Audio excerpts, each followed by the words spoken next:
Welcome to my classes student. आज हम देखने वाले हैं WH फ्रेमिंग में WH वर्ड से रिलेटेड कुछ क्वेश्चन आंसर, जिसके क्वेश्चंस हमें कैसे करने हैं, उसकी फ्रेमिंग कैसे करनी है, उसको बनाना कैसे है, उसको पूछना कैसे है और उसको लिखना कैसे है, इन सब को जानेंगे।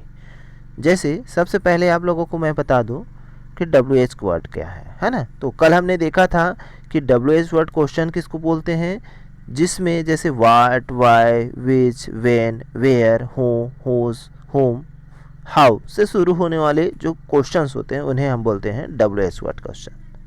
ठीक, अब इसके बनाने के क्या रूल हैं और सभी के लिखने के क्या तरीके हैं, इन सब के बारे में विस्तृत चर्चा करेंगे।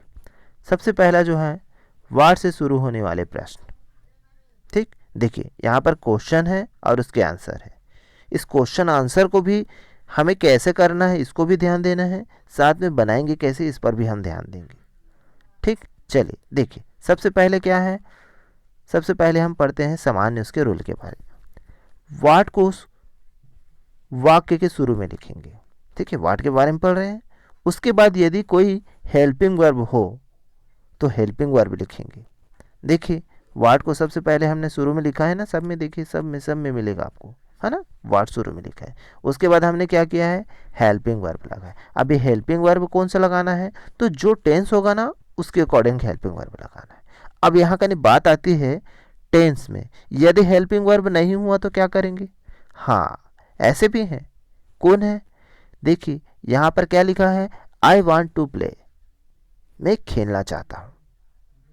तो यहाँ का हेल्पिंग वर्ब दिख रहे हैं क्या, नहीं। ऊपर वाले में देखिए सब में हेल्पिंग वर्ब मिलेगा। देखिए इज है ना, एम है, इज है, ये सारे क्या है आपके हेल्पिंग वर्ब है।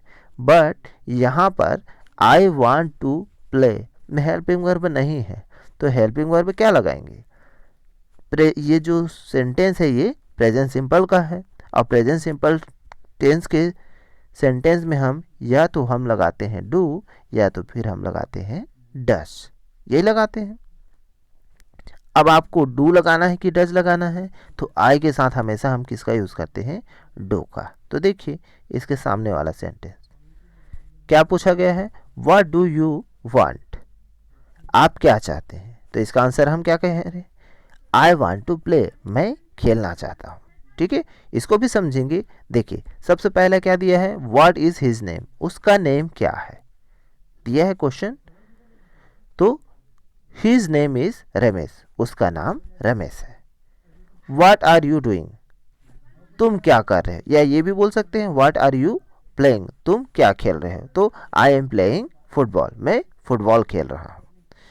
व्हाट डू यू वांट, तुम क्या चाहते हो। तो आई वांट टू प्ले, मैं खेलना चाहता हूँ। व्हाट इज दिस, यह क्या है। तो दिस इज कैलकुलेटर। हम देखिए क्वेश्चन आंसर दोनों कर रहे हैं, साथ में WH के बारे में अर्थात वाट के बारे में पूरी जानकारी ले रहे हैं। इसी प्रकार हम आगे सारे जितने भी WH वर्ड है ना सबको कवर करने वाले हैं। तो वीडियो को पूरा देखो, तभी आप लोगों को समझ में आएगा। ठीक है, चलिए और बाकी जितने सेंटेंस हैं उसको आप करेंगे। इसके आगे हम और आगे देखते हैं हुज के बारे में।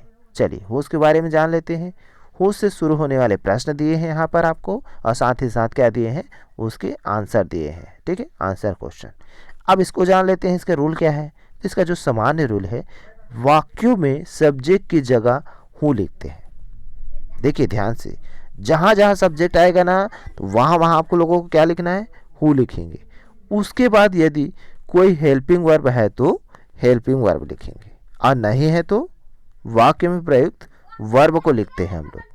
ठीक है, अब प्रोनाउन में आवश्यकता अनुसार परिवर्तन करने से हुज से शुरू होने वाले प्रश्न बन जाते हैं। चलिए देखिए यहाँ का ध्यान से समझते हैं। देखिए यहाँ का क्या दिया है, ये सारे क्या हैं आपके सब्जेक्ट दिए हैं। इस सब्जेक्ट को हमने क्या कर दिया, हटा के हूँ लिख दिया। हूँ मतलब कौन। देखिए क्या लिखा है, राम केम हियर, राम यहाँ आया। कौन यहाँ आया, तो कौन यहाँ आया क्या हो जाएगा, who came here. He killed the lion, उसने शेर को मार दिया।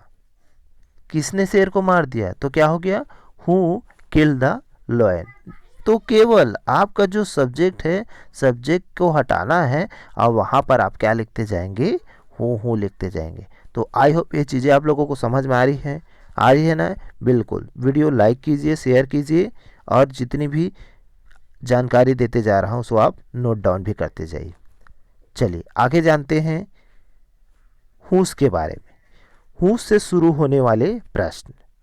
हुस का अर्थ किसका होता है। अतः हुस से प्रश्न तभी बनाया जा सकता है जब आंसर में my, your, his, her, our, their इत्यादि का प्रयोग किया गया हो। देखिए सबसे पहले समझते हैं हुस का अर्थ क्या होगा, किसका। आंसर में क्या क्या, माय, योर, इस सब के बारे में होना चाहिए, तभी इसका प्रयोग करेंगे। देखिए दिस इज हिज पेन, यह उसका पेन है, ठीक है ना। तो पेन के बारे में पूछा जा रहा है, तो हुज पेन इज दिस, यह पेन किसका है। आया ना सेंटेंस, यह पेन किसका है, ऐसे बनाना है आप लोगों को। और एग्जांपल देखते हैं।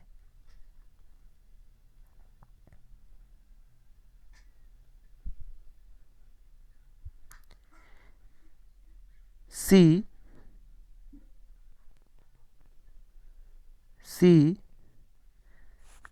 sold his car, तो whose car did she sell। Ramesh purchase her house, तो क्या हो गया यहाँ पर, whose house did Ramesh purchase.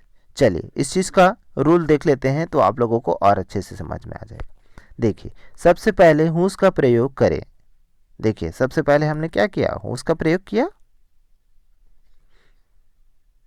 उसके बाद नाउन लिखेंगे। देखिए नाउन लिखते हैं, ये नाउन है। देखिए कार है, हाउस है, कंपनी है ना, पेरेंट्स है, पर्स है, कार है, ये सारे क्या है, नाउन है, तो नाउन लिखेंगे। फिर हेल्पिंग वर्ब लिखेंगे। उसके बाद देखिए आगे बढ़िए, देखिए हेल्पिंग वर्ब लिखा हुआ है, डिड है ना, डिड, डू, हैड, विल, इतना लिख लिया। उसके बाद देखिए subject plus verb plus object लिखिए। उसके बाद आप क्या लिखेंगे, सब्जेक्ट को लिखेंगे, फिर वर्ब लिखेंगे, फिर ऑब्जेक्ट लिखेंगे। दूसरी बात, प्रेजेंट इंडेफिनिट के वाक्यों में डज का प्रयोग होता है, ठीक है, किसका, डज का प्रयोग होता है। तो वर्ब के साथ लगा एस या एस हट जाता है। आप डज का उपयोग करेंगे तब क्या करना है, एस और एस का प्रयोग हम लोग हटा देते हैं। पास्ट इंडेफिनिट टेंस के वाक्यों में हुज के साथ डिड का प्रयोग होता है। उस स्थिति में वर्ब की फर्स्ट फॉर्म का प्रयोग किया जाता है, ठीक है। जब डिड आएगा तो आप लोगों को मैंने बताया था डीआईडी आएगा, तो उसके आगे आने वाला जो वर्ब है वो फर्स्ट फॉर्म होता है। मतलब डीआईडी जब आएगा तो लोग क्या करते हैं, फर्स्ट क्लास काम करना चालू कर देते हैं, जो 2 नंबर का काम करते थे। आप लोगों को ट्रिक याद आ गया होगा जिन्होंने पास्ट टेंस का वीडियो देखा होगा, ठीक है। तो आई होप ये चीज़ें आप लोगों को समझ में आ गई होगी। बाकी हम और भी बहुत ढेर सारे चीज़ जानने वाले हैं, जैसे हुज के बारे में जानने वाले हैं, व्हेन के बारे में जानने वाले हैं, कब, वेयर के बारे में जानने वाले हैं, वाई के बारे में जानने वाले हैं, विच के बारे में जानने वाले हैं। आप लोगों को इसके बारे में आगे जानना है कि नहीं, मुझे आप कमेंट करके ज़रूर बताएंगे। कमेंट करेंगे तभी मैं इसके आगे के बारे में बताने वाला हूँ, ठीक है। आज की क्लासेस बस इतने ही। Thank you.